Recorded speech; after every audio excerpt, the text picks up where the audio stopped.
America's antiphony. There is a familiar scene in American life. A crowd gathers before a government building. Signs rise above their heads. Cameras wait nearby. Someone steps toward a microphone and tells a story of liberation. The details change, the ritual does not. A private desire has encountered an inherited boundary. The boundary is described as arbitrary, then it becomes cruel. Soon it acquires the full weight of oppression. The person who crosses it becomes heroic. The crowd demands recognition. The courts discover a right.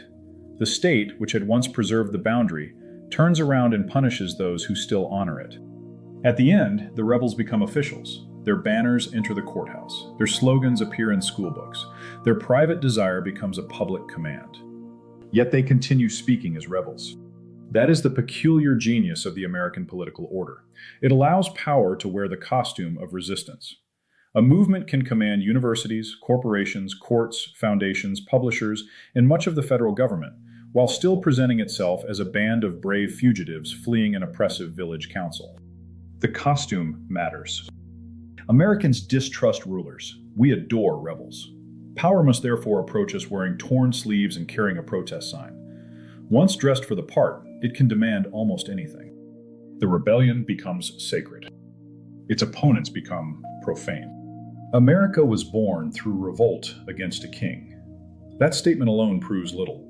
Some rebellions are warranted. Scripture contains acts of resistance. Christian history honors martyrs who refused unlawful commands. Authority may become corrupt. A ruler may betray his office. Obedience has limits because every earthly power answers to God. Yet America did more than justify a particular rebellion against a particular crown. Over time, it turned rebellion into a recurring account of national righteousness. The revolution became more than an event. It became a pattern through which later generations learned to interpret themselves.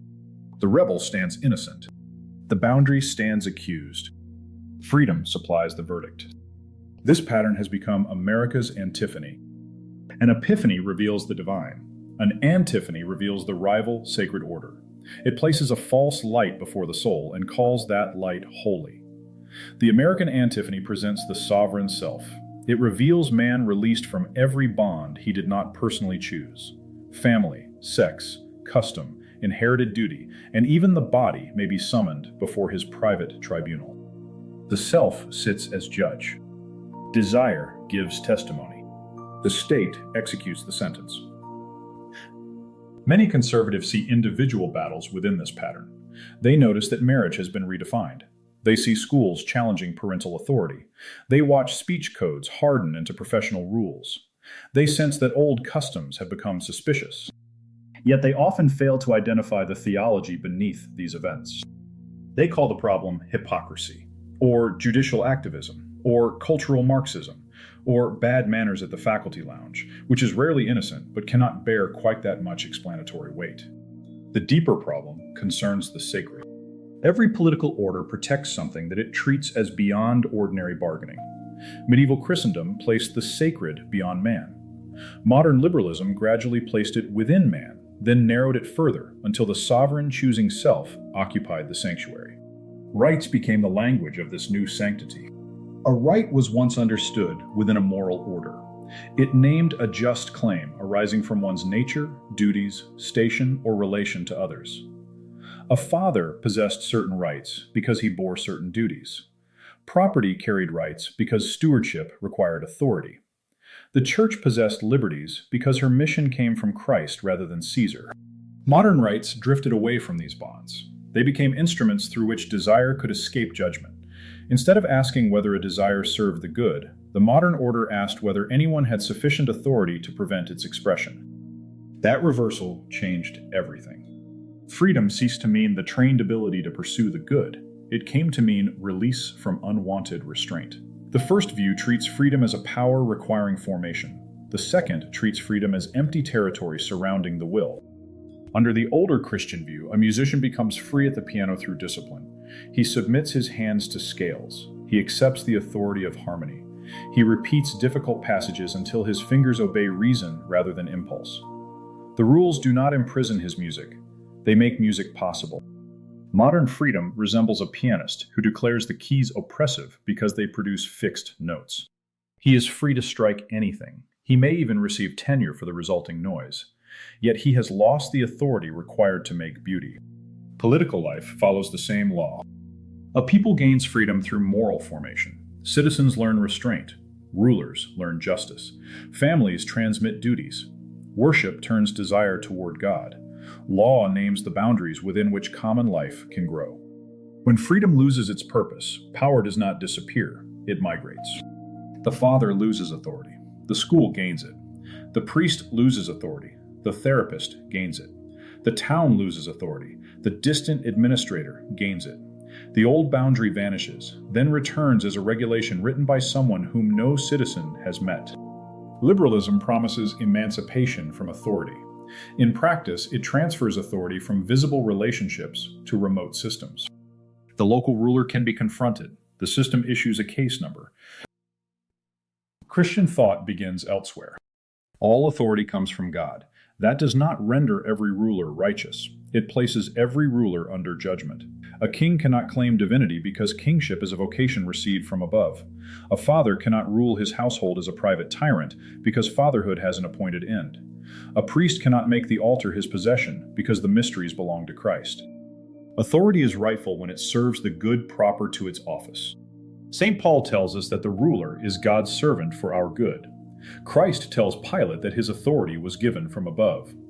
The Lord also condemns rulers who devour the weak. Scripture neither worships power nor dissolves it. It judges power according to its source and end. That distinction has become almost unintelligible within American public speech. We speak as if authority were a substance that some people possess and others resist. The person who commands appears suspect. The person who refuses appears pure. Yet a rebellious son may be wrong. A commanding father may be right. A government may lawfully restrain vice. A crowd may demand wickedness with perfect democratic enthusiasm. The moral quality of an act cannot be settled by identifying who resisted whom. Satan is a rebel. The martyrs were also rebels. One rebel refuses a false god because he serves the true God. The other refuses God because he wishes to become his own center. The difference concerns allegiance. Augustine understood political life through ordered love. A people is formed by the things it loves together. Its laws reveal those loves. So do its monuments, holidays, punishments, and silences. Political order cannot remain neutral because law always teaches. Even neglect teaches. A government that refuses to recognize one moral vision has already favored another. The liberal state claims neutrality while steadily enforcing a doctrine of the person. That doctrine says the individual belongs first to himself. His chosen identity carries greater moral weight than his given nature. Institutions must recognize his self-description. If inherited customs resist, those customs must retreat. This is not an absence of religion. It is a rival account of creation, sin, salvation, and the last things. Creation becomes raw material. Sin becomes restriction. Salvation becomes self-expression. The last judgment arrives through recognition. The Christian account begins with gift. The world is given. The body is given. Sex is given. Family is given. Creation possesses form before human will approaches it. Man receives these forms and works within them as a sub-creator made in the imago Dei. Subcreation does not mean inventing reality from nothing. God alone creates from nothing. Human making receives a world already charged with meaning. The carpenter does not invent wood, he discovers its grain. The composer does not invent sound, he learns its ratios. The father does not invent childhood, he receives a small person whose nature and destiny place claims upon him. Stewardship begins with reverence for what has been received. Rebellion begins by calling the gift a prison. The American conservative often recognizes the damage after the new settlement has hardened. He objects during the revolutionary stage. He loses. 10 years pass. The disputed claim becomes law, then etiquette, then corporate policy. Another revolution begins farther left. At that point, the conservative rushes forward to defend the settlement he opposed yesterday. This creates a strange political creature. He is always standing guard over the abandoned camp of his previous enemy. He calls this prudence. Sometimes prudence does require accepting a settled arrangement. Political life cannot be remade each morning. Peace has value. Sudden upheaval can destroy innocent lives, yet endless retreat, disguised as moderation, produces no peace. It merely teaches the revolutionary that patience will deliver everything. The left succeeds because it understands America's central drama. It knows how to speak the language of liberation. Each demand appears as a continuation of 1776. A boundary becomes a monarchy. A custom becomes taxation without representation. An uncomfortable judgment becomes persecution. Every activist receives a powdered wig and a private Boston Harbor. The conservative answers with procedural concerns. He says the revolution is moving too quickly. He questions the budget. He asks whether the new right can be administered by the states. The revolutionary speaks of human destiny. The conservative requests a smaller office to process the forms. One side supplies sacred drama. The other supplies clerical revisions. This explains why so many conservative victories feel temporary. They preserve a position without challenging the principle that will later destroy it. They defend marriage because marriage has long existed, yet hesitate to say what marriage is for. They defend parental rights without naming the divine authority from which parenthood draws its meaning. They defend speech because every individual should choose his own ideas, then discover that their opponents have chosen an ideology hostile to speech. A custom cannot survive forever when separated from its reason. Yesterday's settlement offers poor shelter because it was built from the same liberal premises. Conservatives ask liberalism to stop at a favored year. Some choose 1955. Others choose 1985. A few, apparently fond of fluorescent lighting and airport carpet, choose 1996. Yet history contains no sacred pause button. If the sovereign individual is the measure, inherited forms will always remain vulnerable. The individual will eventually encounter a boundary he dislikes. Liberalism must then decide whether the boundary or the individual enjoys the higher claim. Its creed supplies the answer before the court hears the case. The self must be liberated. The boundary must explain itself. The mere fact of inheritance counts against it. Christian political thought asks a different question. What good does this boundary protect? That question restores purpose to authority. A wall around a garden restricts movement, but its moral meaning depends upon the garden. A prison wall and a monastery wall may be made from the same stone. One confines a criminal, the other protects a life of prayer voluntarily embraced. Material restriction alone tells us little. Freedom must be judged by the good it serves. A man freed from addiction gains liberty because his will can again pursue what is worthy. A man freed from fidelity loses liberty because appetite has weakened his capacity to love. Both men experience the removal of a constraint. Their paths lead in opposite directions. Aquinas understood freedom through reason and the good. The free person is capable of acting according to truth. Vice diminishes that power. Habit can enslave. Appetite can command. A man who obeys every impulse may feel unrestrained while living as a servant. Christian asceticism makes this visible. Ascesis means training. The Christian fasts so hunger cannot become his master. He guards his speech so anger cannot seize his tongue. He keeps vigil because comfort is a poor king. Through disciplined practice, the person regains command of powers disordered by sin. Nepsis means watchfulness. It is the sober attention that notices a thought before the thought becomes consent, then habit, then character. The watchful Christian learns to recognize which voices seek entrance into the heart. This is political preparation. A people unable to govern appetite cannot govern a nation. Citizens trained to interpret every denial as oppression will eventually demand a state large enough to satisfy them and ruthless enough to silence anyone who refuses. The revolution against authority ends with an authority possessing no moral limit beyond the liberation of desire. Here we encounter the nous. The nous is the faculty of attention that desires the return to the center of the world. It is the eye of the heart drawn toward God. In a rightly ordered life, the nous turns toward Christ, the Logos, through whom all things were made and in whom all things cohere. Sin distracts that attention. Addiction places a false center before the soul. The addict's world begins to orbit the object of appetite. Time bends around it. Money moves toward it. Relationships become obstacles or instruments. The false center demands sacrifice while promising relief. The algorithm does something similar. It studies desire presents an object, measures the response, then presents a stronger object. Attention is drawn away from Christ, the Logos, and the true center. The person feels active because his thumb keeps moving. Inwardly, he is being led. The political antiphony operates through the same structure. It presents the rebel as the center of moral attention. The inherited order appears only as an obstacle. The audience is asked to identify with the rebel's desire before judging its purpose. Once identification occurs, restraint feels like cruelty. Every successful revolutionary story, therefore, begins with a sufferer. Personal pain becomes morally decisive.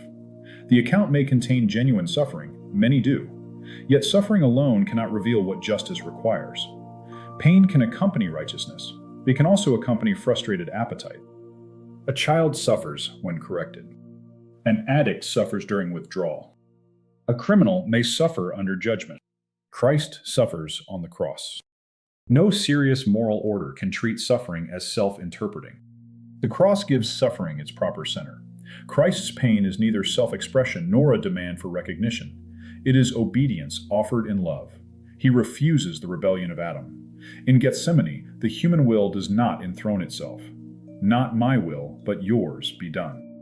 Here is the Christian answer to the sacred rebel. The center of history is not man breaking every bond. It is the God-man freely accepting the Father's will, entering death, and overthrowing death from within. His obedience is active. His sacrifice conquers. Authority and freedom meet without contradiction because both are ordered toward love. Liberalism cannot understand such freedom. It sees obedience as diminished agency. Christianity sees obedience to truth as the restoration of agency. Christ is most free when he offers himself. The martyr is most free when the empire cannot purchase his worship. The ascetic is most free when appetite loses its throne. The Christian citizen is most free when neither a crowd nor a ruler can compel him to name evil good. This freedom has weight. It costs something. It cannot be downloaded as a slogan or acquired by selecting the proper identity from a menu. It grows through worship, discipline, repentance, and courage. Political recovery must begin there. A Christian order will not appear because someone writes a clever constitution while everyone else remains captive to appetite. Paper limits mean little when a people no longer believes in limits. Written offices cannot repair disordered souls. The first sight of restored authority is the person. Rule your attention. Keep your word. Learn to endure discomfort without inventing a moral theory that makes discomfort someone else's fault. Pray at fixed hours. Fast with the church. Refuse the glowing invitation to outrage that arrives every few minutes wearing a new hat. These acts look small beside national politics. They are closer to its source. A man governed by appetite carries revolution inside himself. Every duty feels oppressive when it obstructs desire.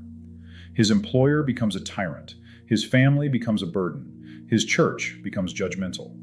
He may speak constantly about order, while his private life resembles a committee meeting held during a kitchen fire. Christian authority begins when such a man accepts form. He does the work before him. He becomes dependable. Others learn that his word has substance. Responsibility gathers around him because trust seeks a stable home. From personal rule, authority extends into the household. The family is the first government most people encounter.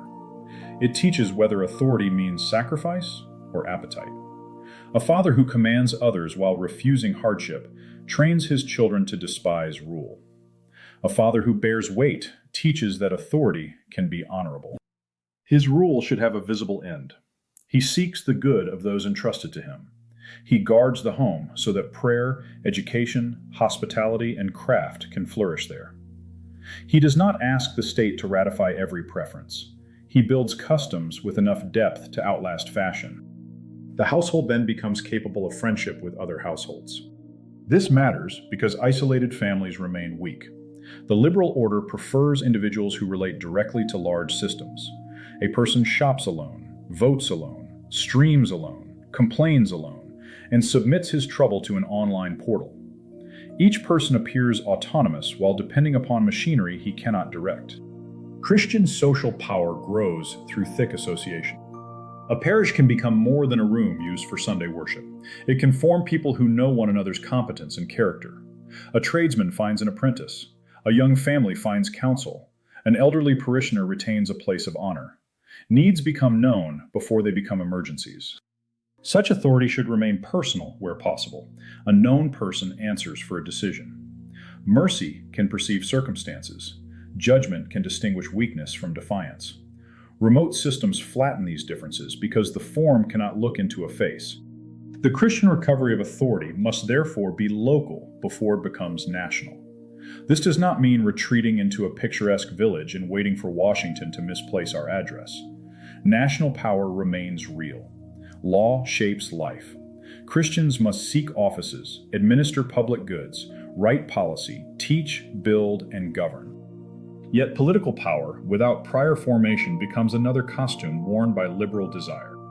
A Christian official who secretly accepts the sovereign self will govern as a liberal with religious decoration.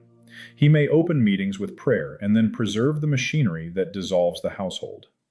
The vocabulary changes, the anthropology survives. The real contest concerns the nature of man. Is man a will surrounded by choices? Or is he a creature bearing a nature, a purpose, and duties he did not invent? If the first answer prevails, law will serve preference. If the second prevails, law can once again serve the common good. The common good does not mean the sum of private satisfactions. It names a shared good in which people can participate together. Peace is such a good. Justice is such a good. A moral culture in which children can mature without being recruited into adult confusion is such a good.